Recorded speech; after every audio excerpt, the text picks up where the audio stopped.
Casting the Runes. 15th of April, 1902. Dear Mr. Karswell, I am returning your paper on the Truth of Alchemy, which you have kindly offered to read at our next club meeting. Unfortunately, we do not feel able to accept your offer. W. Gayton, Secretary. 18th of April, 1902. Dear Mr. Karswell, I am afraid that I am not able to arrange a meeting with you to discuss your offer to read a paper on alchemy. However, the club considered your offer most carefully, and we did not refuse it until we had asked for the opinion of an expert in these matters. W. Gayton, Secretary. 20th of April, 1902. The Secretary writes to inform Mr. Karswell that it is impossible for him to give the name of any person or persons who were asked for an opinion on Mr. Karswell's paper on alchemy. The Secretary also wishes to say that he cannot reply to any further letters on this matter. "And who is Mr. Karswell?" asked the Secretary's wife. She had called at his office and had just picked up and read the last of these letters. "Well, my dear," replied her husband, "just at present Mr. Karswell is a very angry man. All I know about him is that he's rich, lives at Lufford Abbey in Warwickshire, and considers himself to be an alchemist, and I don't want to meet him for the next week or two. Now, shall we go?" "What have you been doing to make him angry?" asked the Secretary's wife. "The usual thing, my dear. He sent us a paper which he wanted to read at our next meeting. We showed it to Edward Dunning, almost the only man in England who knows about these things, and he said it was no good, so we refused it. Now Karswell wants to see me about it and to find out whose opinion we asked for. Well, you've seen my reply to that. Of course you mustn't say anything about it to anyone." "You know very well that I would never do a thing like that. Indeed, I hope he doesn't discover that it was poor Mr. Dunning." "Why do you say poor Mr. Dunning?" said the Secretary. "He's a very happy man, and quite rich, I believe. He has a comfortable home, and plenty of time to spend on his hobbies." "I only meant that I would be sorry for him if Mr. Karswell discovered his name and made trouble for him." "Oh, yes, he would be poor Mr. Dunning then," agreed her husband. The Secretary and his wife were lunching with friends that day, a Mr. and Mrs. Bennet, who came from Warwickshire. Mrs. Gayton decided to ask them if they knew Mr. Karswell. However, before she could do so, Mrs. Bennet said to her husband, "I saw Mr. Karswell this morning. He was coming out of the British Museum as I was driving past." "Did you really?" said her husband. "I wonder what brings him up to London." "Is he a friend of yours?" asked the Secretary, smiling at his wife. "Oh, no," said Mr. and Mrs. Bennet together. "He's one of our neighbours in Warwickshire," explained Mrs. Bennet, "but he's not at all popular. Nobody knows what he does with his time, and they say he believes in all kinds of strange and unpleasant things. If he thinks you have been impolite to him, he never forgets it, and he never does anything kind for his neighbours." "But, my dear," said her husband, "you're forgetting the Christmas party he gave for the children." "Oh, no, I'm not," replied his wife. "That's a good example of what I mean." She turned to the Secretary and his wife. "The first winter he was at Lufford, this horrible man invited all the village children to a Christmas party at his house. He said that he had some of those new moving pictures to show them. Everyone was rather surprised, because they thought that he didn't like children. He used to be very angry if any of the village children came on to his land. However, the children all went, and a friend of ours, Mr. Farrer, went with them to see that everything was all right." "And was it?" asked the Secretary. "Indeed it was not," replied Mrs. Bennet. "Our friend said it was obvious that Mr. Karswell wanted to frighten the children to death, and he very nearly did so. The first film was Red Riding Hood, and the wolf was so terrible that several of the smaller children had to leave the room. The other films were more and more frightening. At the end, Mr. Karswell showed a film of a little boy in the park surrounding Lufford Abbey. Every child in the room could recognize the place. There was a horrible creature in white following the little boy. At first you could see it hiding in the trees. Then it became clearer and clearer, and at last it caught the little boy and pulled him to pieces. Our friend said that it gave him some very bad dreams, so you can imagine how the children felt. Of course, this was too much, and Mr. Farrer told Karswell that he must stop it.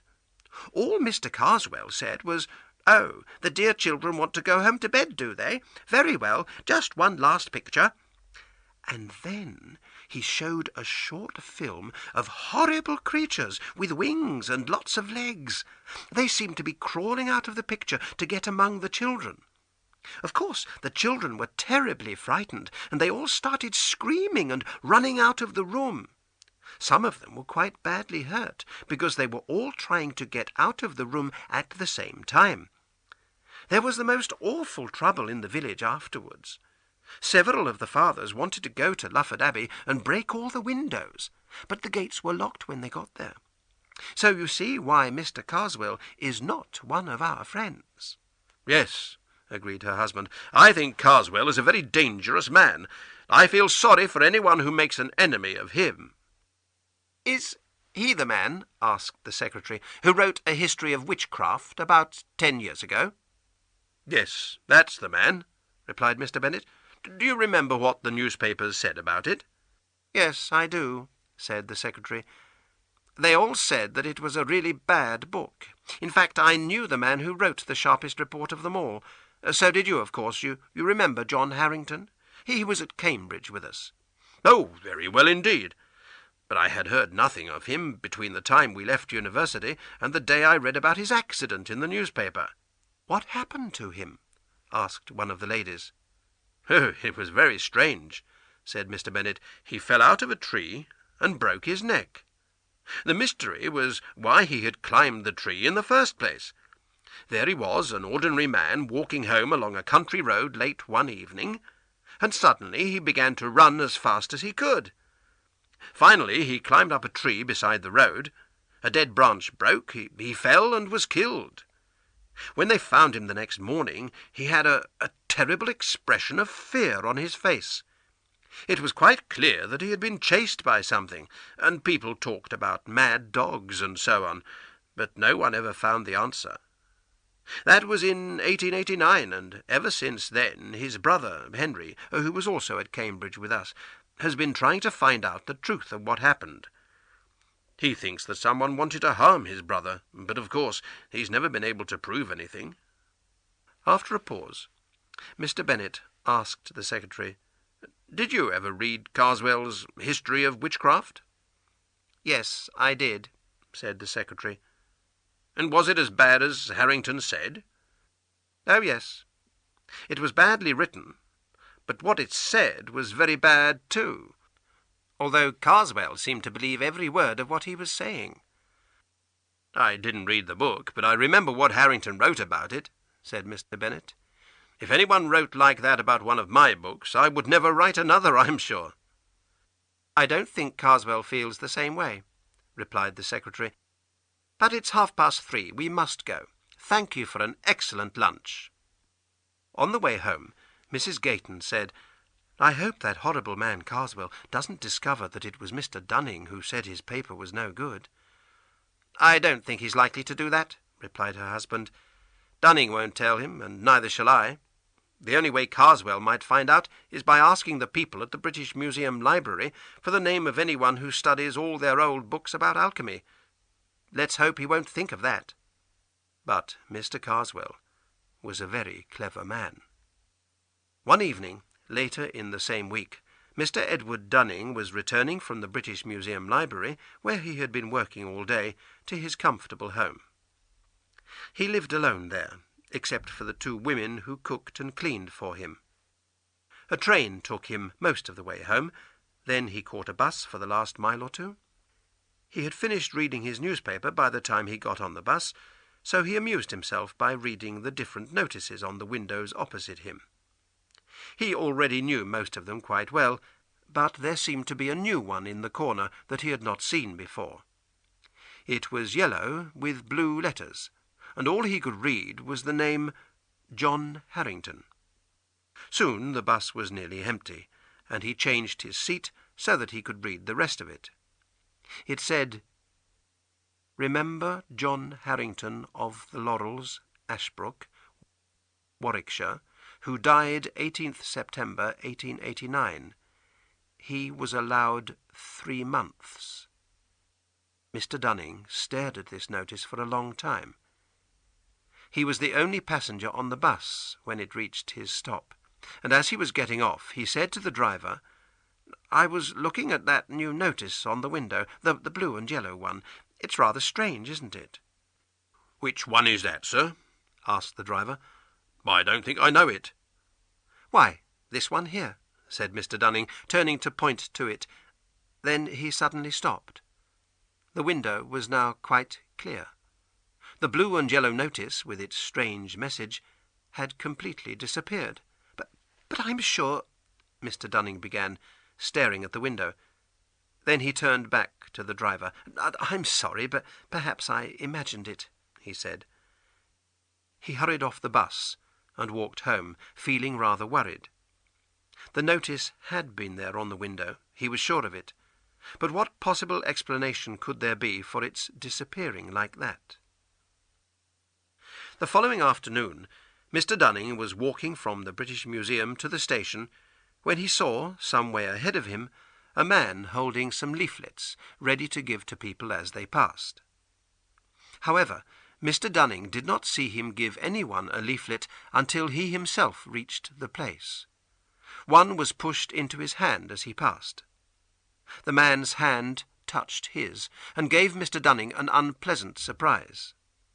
The hand seemed unnaturally rough and hot.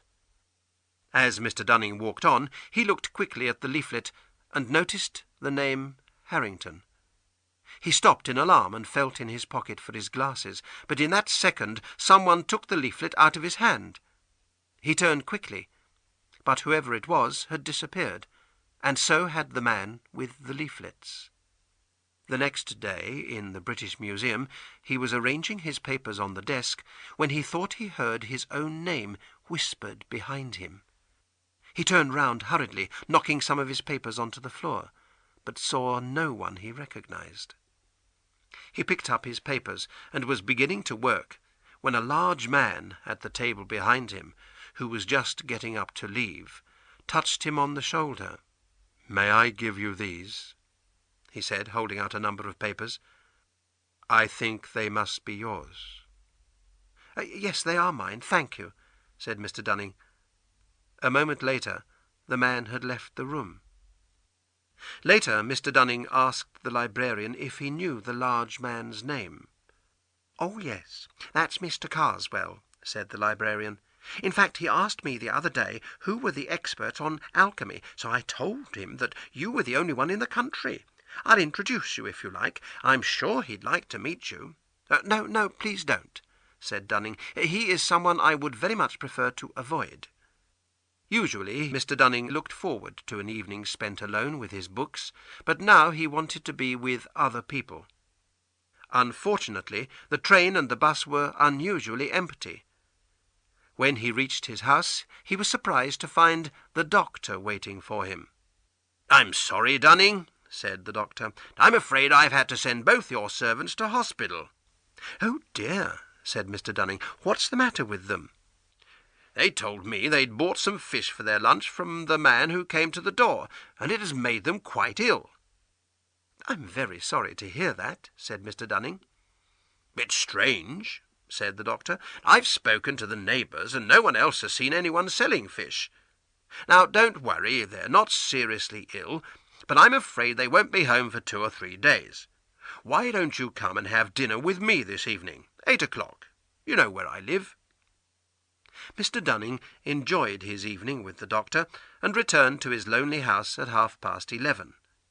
He had got into bed, and was almost asleep, when he heard quite clearly the sound of his study door opening downstairs. Alarmed, he got out of bed, went to the top of the stairs, and listened.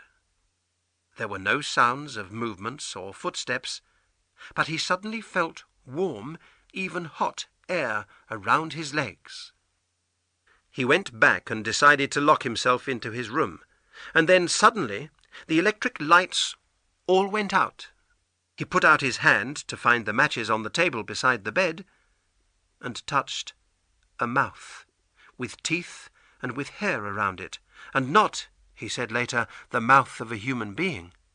In less than a second he was in another room and had locked the door, and there he spent a miserable night, in the dark, expecting every moment to hear something trying to open the door.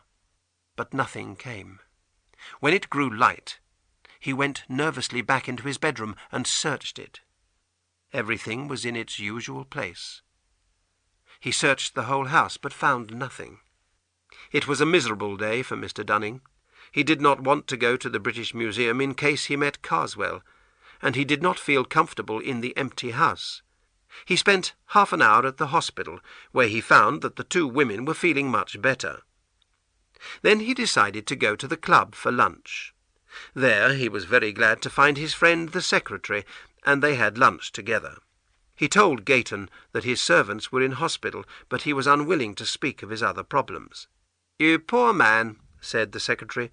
"We can't leave you alone with no one to cook your meals. You must come and stay with us. My wife and I will be delighted to have you. Go home after lunch and bring your things to my house this afternoon. No, I won't let you refuse." In fact, Mr. Dunning was very happy to accept his friend's invitation. The idea of spending another night alone in his house was alarming him more and more.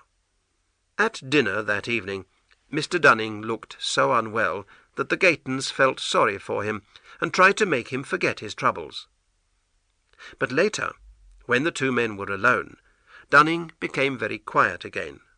Suddenly he said, "Gayton, I think that man Karswell knows that I was the person who advised you to refuse his paper." Gayton looked surprised. "What makes you think that?" he asked. So Dunning explained. "I don't really mind," he continued, "but I believe that he's not a very nice person, and it could be difficult if we met." After this, Dunning sat in silence, looking more and more miserable. At last Gayton asked him if some serious trouble was worrying him. "Oh, I'm so glad you asked," said Dunning. "I feel I really must talk to someone about it. Do you know anything about a man named John Harrington?" Very surprised, Gayton could only ask why he wanted to know. Then Dunning told him the whole story of the notice in the bus, the man with the leaflets, and what had happened in his own house.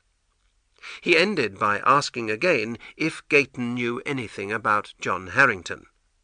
Now it was the secretary who was worried, and did not quite know how to answer. His friend was clearly in a very nervous condition, and the story of Harrington's death was alarming for anyone to hear. Was it possible that Karswell was involved with both men? In the end, Gayton said only that he had known Harrington at Cambridge, and believed that he had died suddenly in 1889. He added a few details about the man and his books. Later, when they were alone, the secretary discussed the matter with his wife. Mrs. Gayton said immediately that Karswell must be the link between the two men, and she wondered if Harrington's brother, Henry, could perhaps help Mr. Dunning. She would ask the Bennets where Henry Harrington lived, and then bring the two men together. When they met, the first thing Dunning told Henry Harrington was of the strange ways in which he had learnt his brother's name. He described his other recent experiences, and asked Harrington what he remembered about his brother before he died. "Well, John was in a very strange condition for some time before his death, it's true," replied Henry Harrington. "Among other things, he felt that someone was following him all the time. I'm sure that someone was trying to harm him, and your story reminds me very much of the things he experienced. Could there be any link between you and my brother, do you think?" "Well," replied Dunning, "there is just one thing. I'm told that your brother wrote some very hard things about a book not long before he died, and as it happens, I too have done something to annoy the man who wrote that book." "Don't tell me his name is Karswell," said Harrington. "Why, yes, it is," replied Dunning. Henry Harrington looked very serious. "Well, that is the final proof I needed," he said. "Let me explain.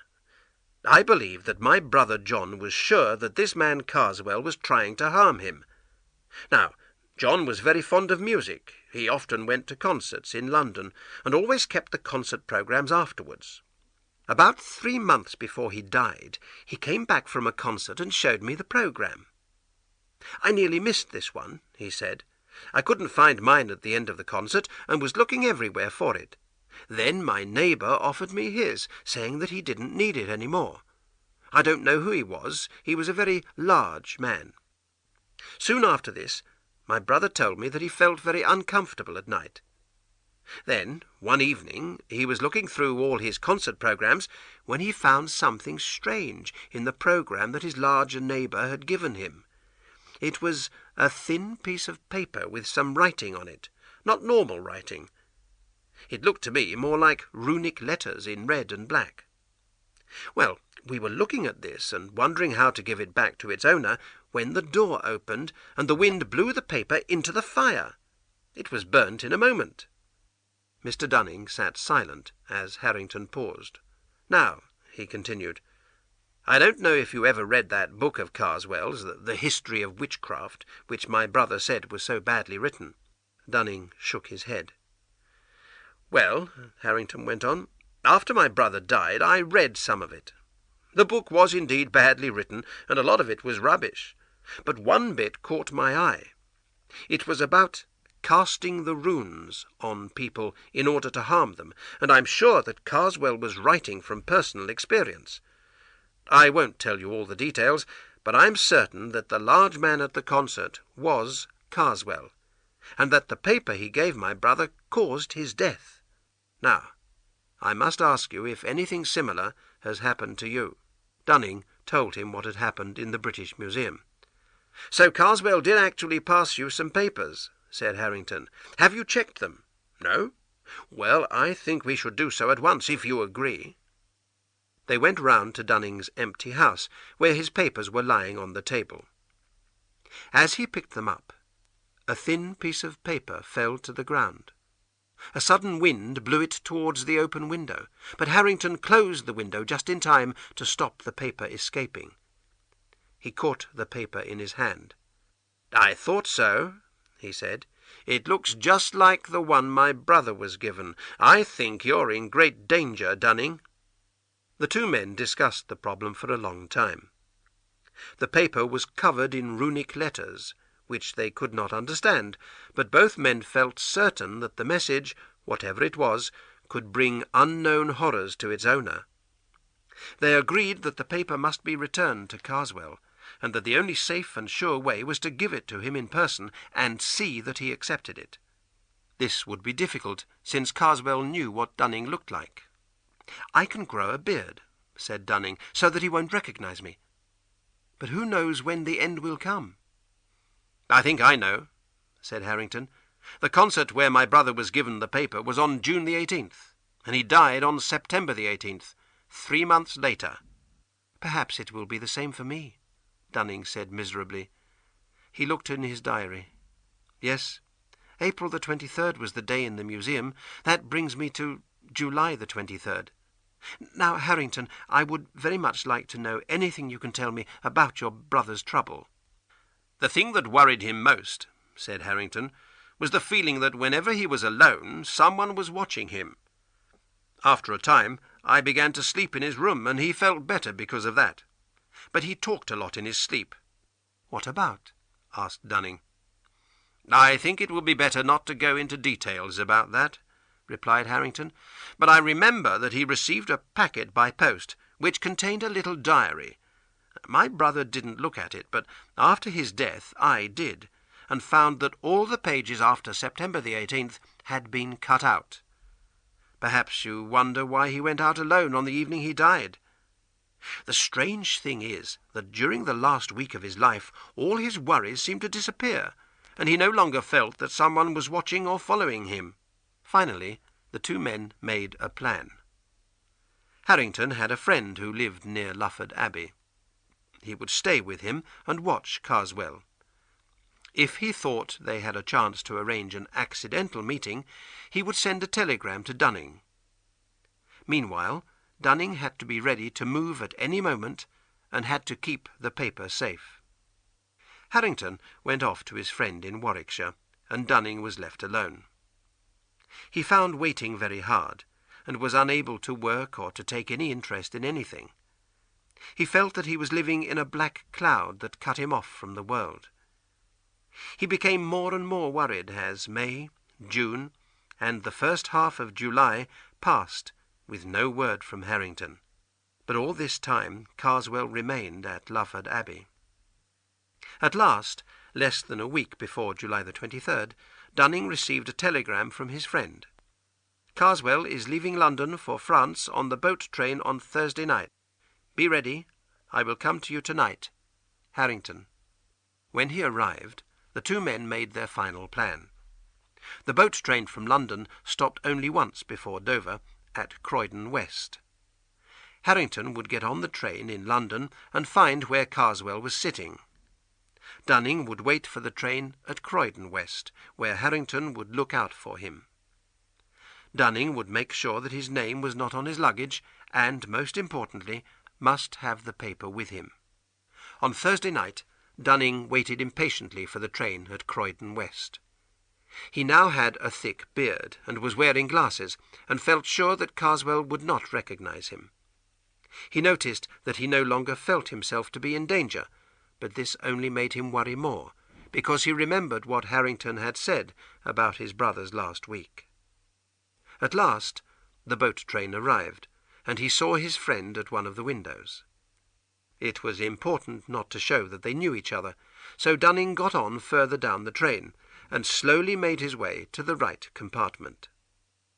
Harrington and Karswell were alone in the compartment, and Dunning entered and sat in the corner furthest from Karswell. Karswell's heavy travelling coat and bag were on the seat opposite him, and next to where Dunning was now sitting. Dunning thought of hiding the paper in the coat, but realized that this would not do. He would have to give it to Karswell, and see that Karswell accepted it. Could he hide Karswell's bag in some way, put the paper in it, and then give the bag to him as he got off the train? This was the only plan he could think of. He wished desperately that he could ask Harrington's advice. Karswell himself seemed very restless. Twice he stood up to look out of the window. Dunning was just going to try to make his bag fall off the seat when he saw a warning expression in Harrington's eye.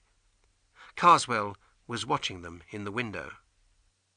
Then Karswell stood up a third time, opened the window, and put his head outside. As he stood up, something fell silently to the floor, and Dunning saw that it was a thin wallet containing Karswell's tickets. In a moment, Dunning had pushed the paper into the pocket at the back of the wallet. Just then the train began to lose speed as it came into Dover station, and Karswell closed the window and turned round. "May I give you this, sir? I think it must be yours," said Dunning, holding out the wallet. "Oh, thank you, sir," replied Karswell, checking that they were his tickets. Then he put the wallet into his pocket. Suddenly the compartment seemed to grow dark and very hot, but already Harrington and Dunning were opening the door and getting off the train. Dunning, unable to stand up, sat on a seat on the platform, breathing deeply, while Harrington followed Karswell the little way to the boat. He saw Karswell show his ticket to the ticket collector and pass on to the boat. As he did so, the official called after him, "Excuse me, sir, has your friend got a ticket?" "What do you mean, my friend?" shouted Karswell angrily. "Sorry, sir, I thought there was someone with you," apologized the ticket collector. He turned to another official beside him. "Did he have a dog with him or something? I was sure there were two of them." 5 minutes later, there was nothing except the disappearing lights of the boat, the night wind, and the moon. That night the two friends sat up late in their room in the hotel. Although the danger was past, a worry remained. "Harrington," Dunning said, "I'm afraid we have sent a man to his death." "He murdered my brother," replied Harrington, "and he tried to murder you. It is right that he should die." "But don't you think we should warn him?" asked Dunning. "How can we?" replied his friend. "We don't know where he's going." "He's going to Abbeville," said Dunning. "I saw it on his ticket. Today is the 21st. We could send a telegram in the morning to all the main hotels in Abbeville saying, 'Check your ticket wallet, Dunning.' Then he would have a whole day." After a pause, Harrington agreed. "I see it would make you feel happier," he said, "so we'll warn him." The telegrams were sent first thing in the morning, but no one knows if Karswell received any of them. All that is known is that on July the 23rd, a man was looking at the front of a church in Abbeville when a large piece of stone fell from the roof and hit him on the head, killing him immediately. The police reported that nobody was on the roof at the time. From papers found on the body, they discovered that the dead man was an Englishman named Karswell. Some months later, Dunning reminded Harrington that he had never told him what his brother had talked about in his sleep, but Harrington had only said a few words when Dunning begged him to stop.